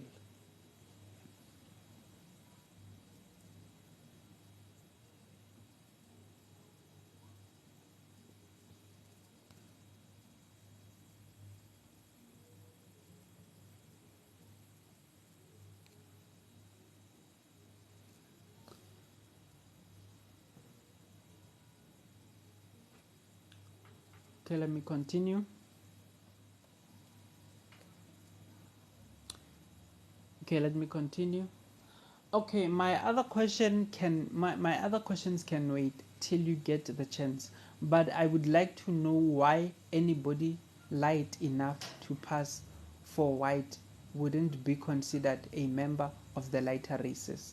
I mean, isn't that how it begins? With the deliberate intent to water down the dominant gene and make it unrecognizable. Isn't this why the current black population of the Americas has the general has in general forgotten has in general gotten progressively lighter with each generation, because there is still a deliberate attempt to accomplish goals to that end. Further, if Farad Muhammad was mixed race, how would he be different in terms of agenda that say a Ramesses?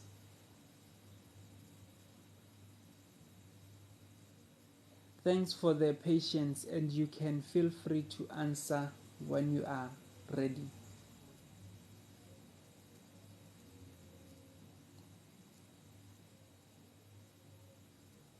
Your question is extremely important. It goes to the very roots of the definition of the black person. There is a scientific method by which it's known who is black and who isn't. By scientific, I mean true and ancient science, not modern science. It's not possible to determine the true race of a person using modern biological or genetic methods, except in the most obvious cases.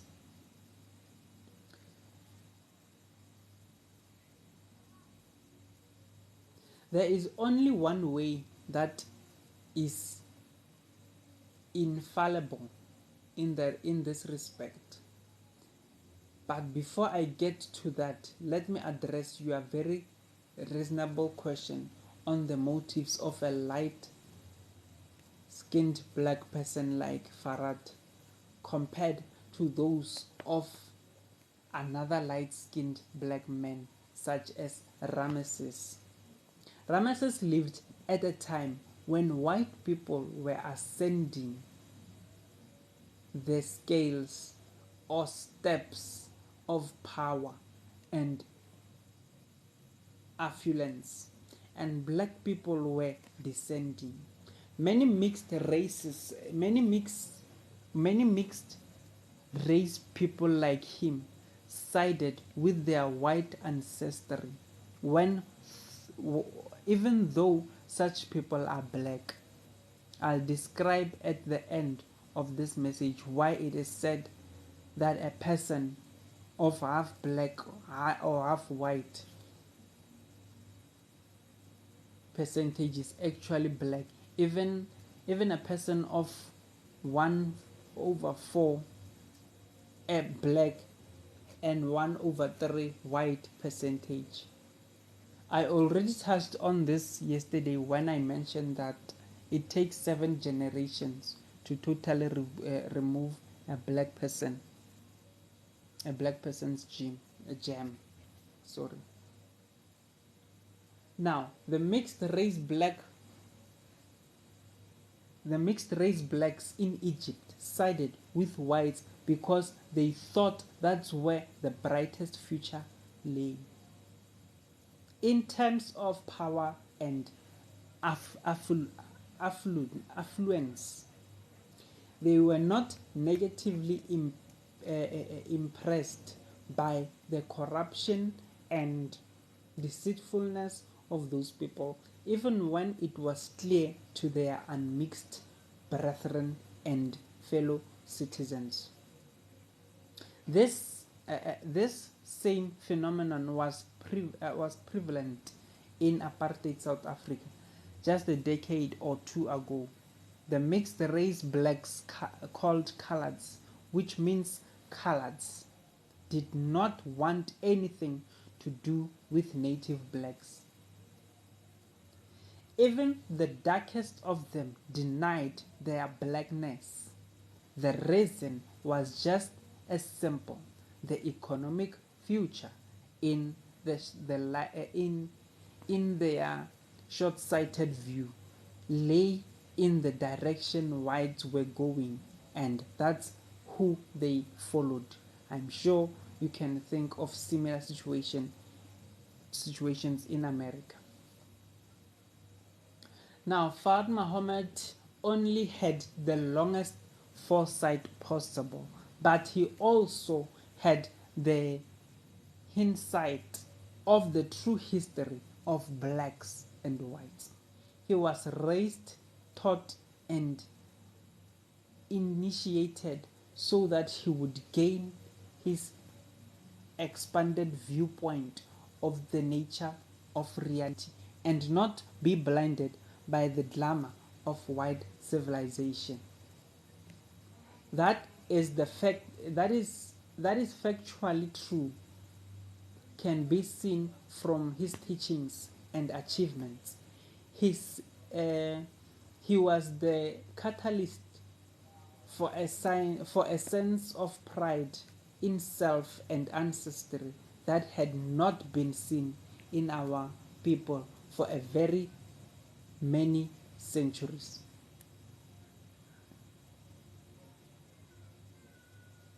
It's unfair from my point of view for people to reject his truth because of the controversies associated with the organization he and Elijah started.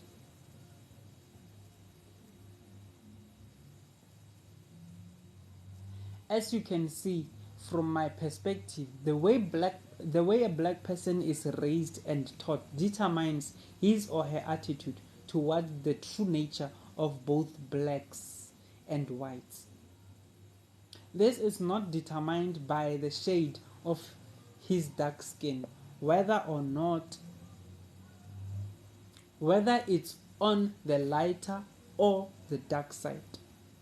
But on the larger question, the way to determine who is a black person, is not by looking to see whether or not they side with other black people or prefer to abandon their own and live the white life, so to speak.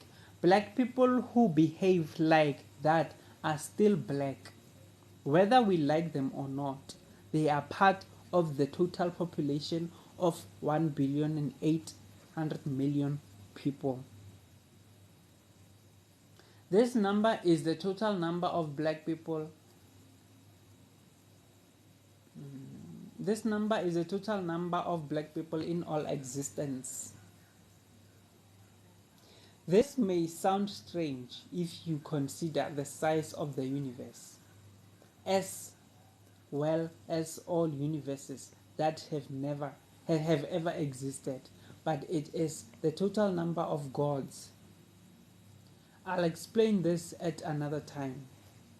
They are called the original people or the first gods, as I've said before. Each god incarnates again and again, endlessly. Me and you and every black person are their incarnations. They are called the first self. Every black person from the lowliest pygmy or Hottentot to the highest leader of the UN, including every Uncle Tom, is the incarnation of one of the gods. When a god incarnates in a new black life, the 24 elders keep a record of that birth and give that person his or her eternal name. Thus, every black person has an eternal name. When all the gods are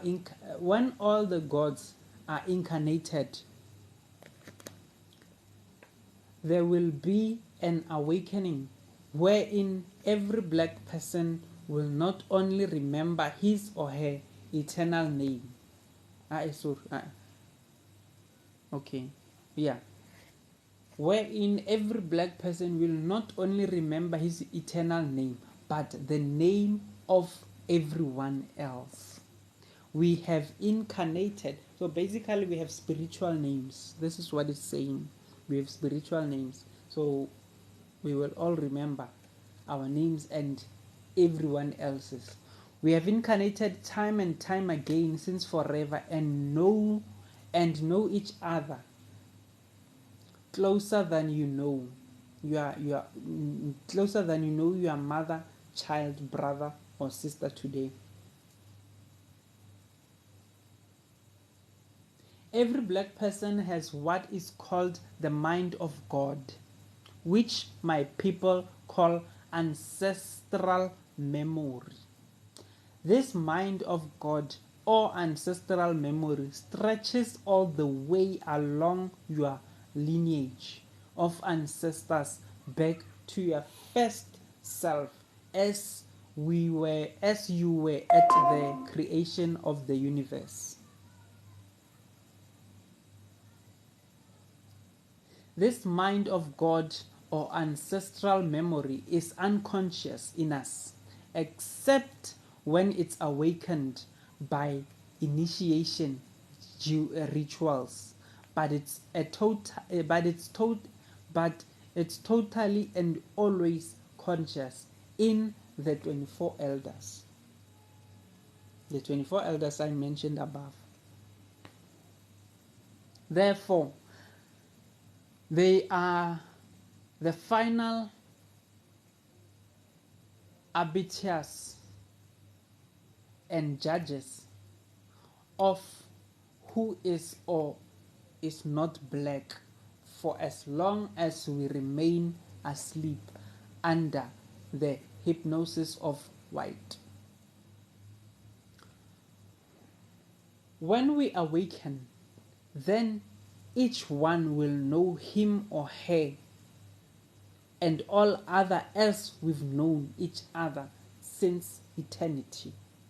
That is the only true way to determine the racial identity of all people on earth.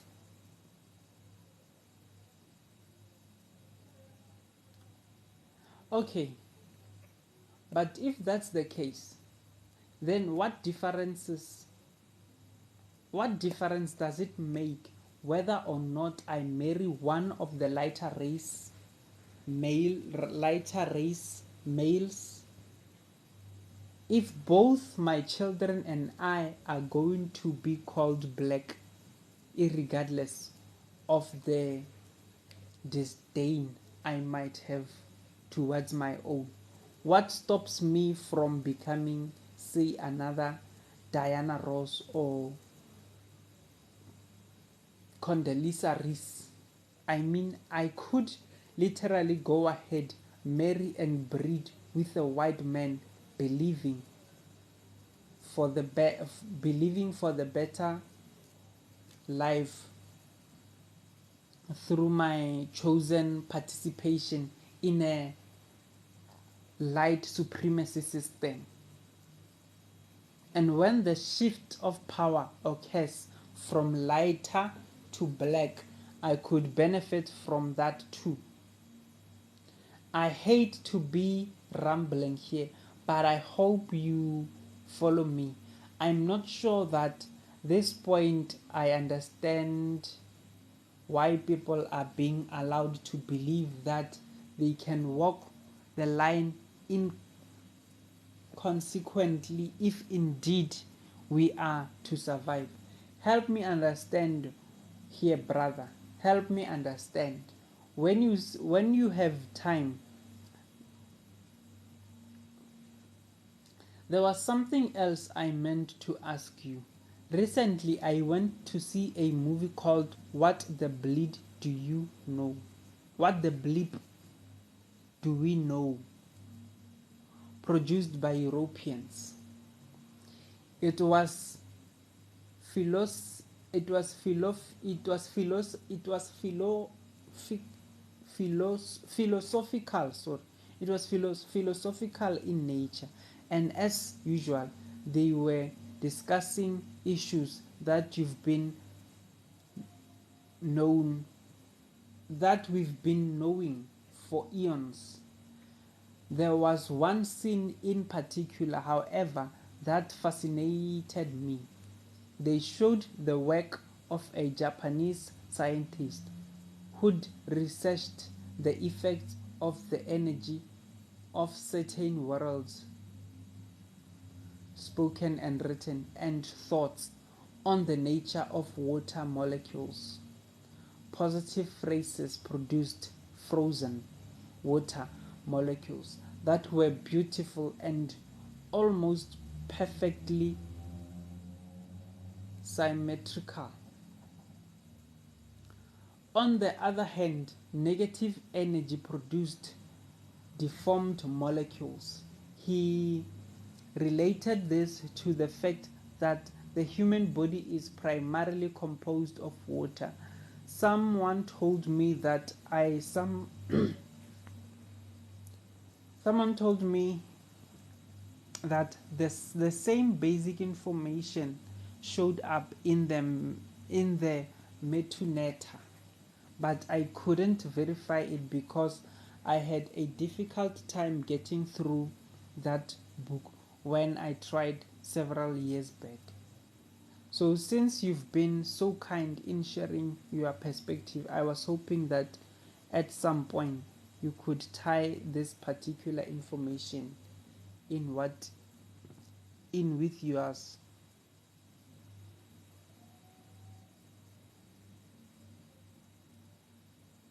Peace again. On your questions about the movie, this is the answer. On your questions about the movie, the human mind is creative. It affects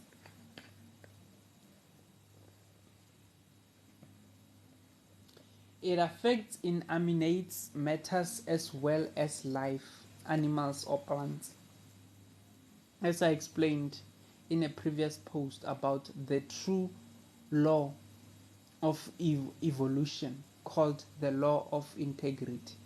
Moral character creates beautiful forms and immoral character creates ugly forms. Starting next week, I'll discuss biology, genetics, and get into more details about how the mind creates. To your first question, okay, how the mind creates. Now, to your first question, there is punishment for people who will try to lighten the black nation. Nature has been reducing the sperm count of white men now for the last 100 years.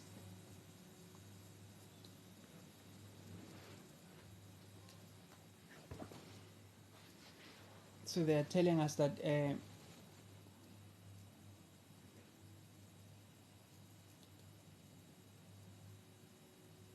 for the past 100 years, the rate of reduction has increased over the past few years and will continue to increase until they can no longer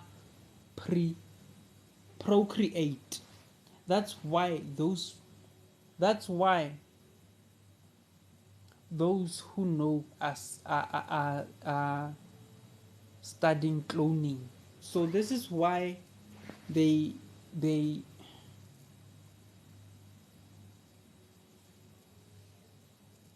so this is why they are focused on population control.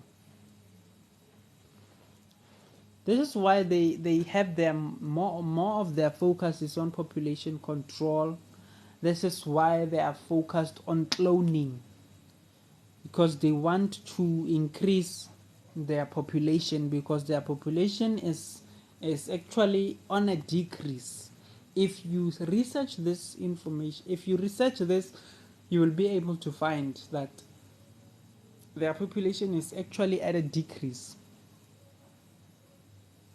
the population is actually at a decrease. On the female side, the fertility of white women is decreasing at a rapid rate.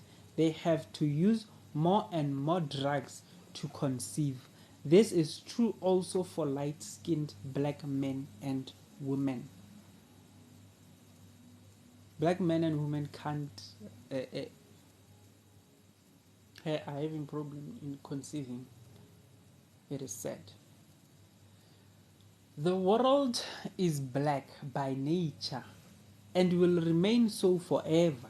Any black person who, after being exposed to the facts, continues to try and enlighten our people is sinning against God or the black nation. Nature has zero tolerance for stupidity. The consequence of such foolishness is extinction, or, as said long ago, the wages of sin is death.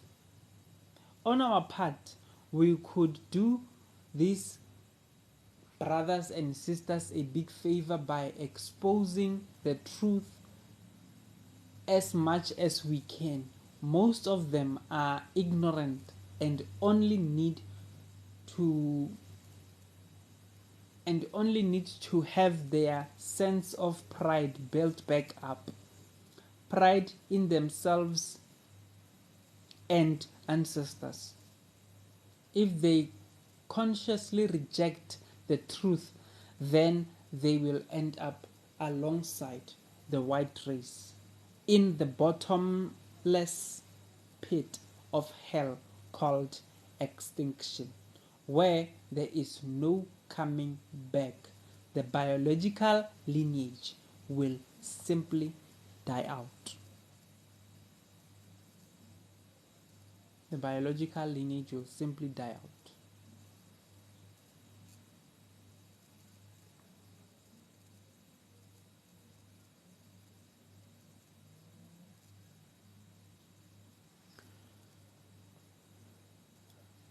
Now, you briefed us on the reasons that many traditional African people used scarification. Can you share anything about the significance of piercing? Can you share the background of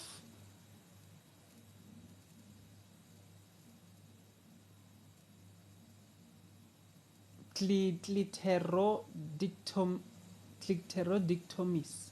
I don't even know what this is, etc. Performed on many continental women, mostly against their will. Gross piercing fall. That was the question. That was a question. Now this is the answer. Gross piercings fall in the same category of reasons as scarification. I'm referring to the gross piercing of lips and the insertion of larger discs in them. Ear piercing done modestly are for beauty and have been done ever since every ancient days. Cliterodictomies are performed for the reasons everyone probably already know, i.e., to discourage young women from self-pleasuring. Older women who were raised very strictly believed such an activity is harmful to the uprightness of a young person's character. Boys are also discouraged from masturbation, although circumcision is performed primarily for hygienic reasons. The custom of performing clitorodectomies arose after the science of soulmates was lost, because the two are related to each other, as well as to the scientific way of performing the character of a person. The science of character perfection and of soulmates go hand in hand. Next week or the week after next,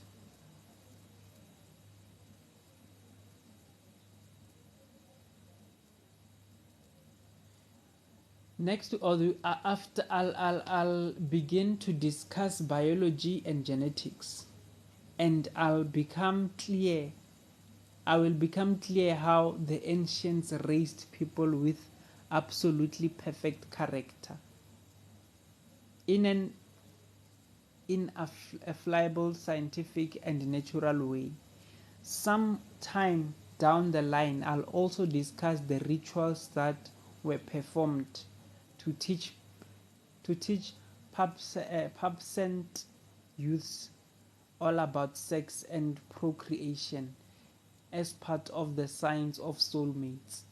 You will see how this is tied to the perfection of the character. All the lost sciences and customs will come back into use soon. It was because of their loss that young people have had to suffer the pains of forced mutilations, as well as other unsavory customs that arose in an effort to counter for the evils heaped upon black people by appearance of the light races. And that brings us to the end of this chapter. It was a long read, and I hope it was informative, and I hope that I was well understood.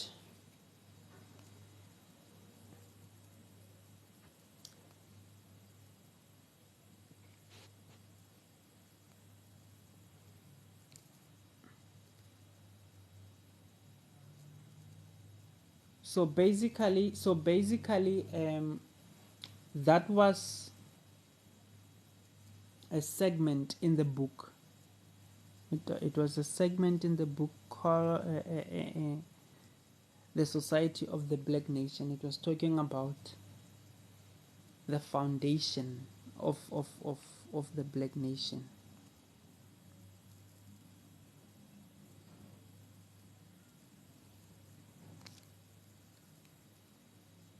I can now accept requests.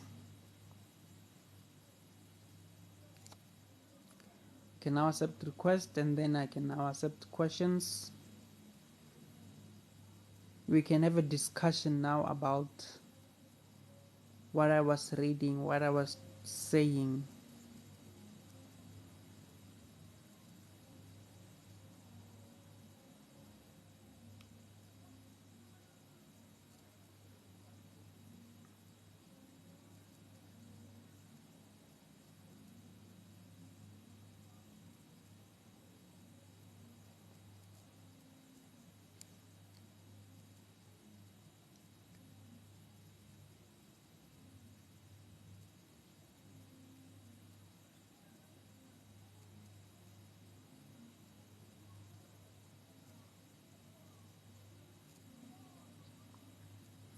So basically, this was just this part. I'm going to host another live tomorrow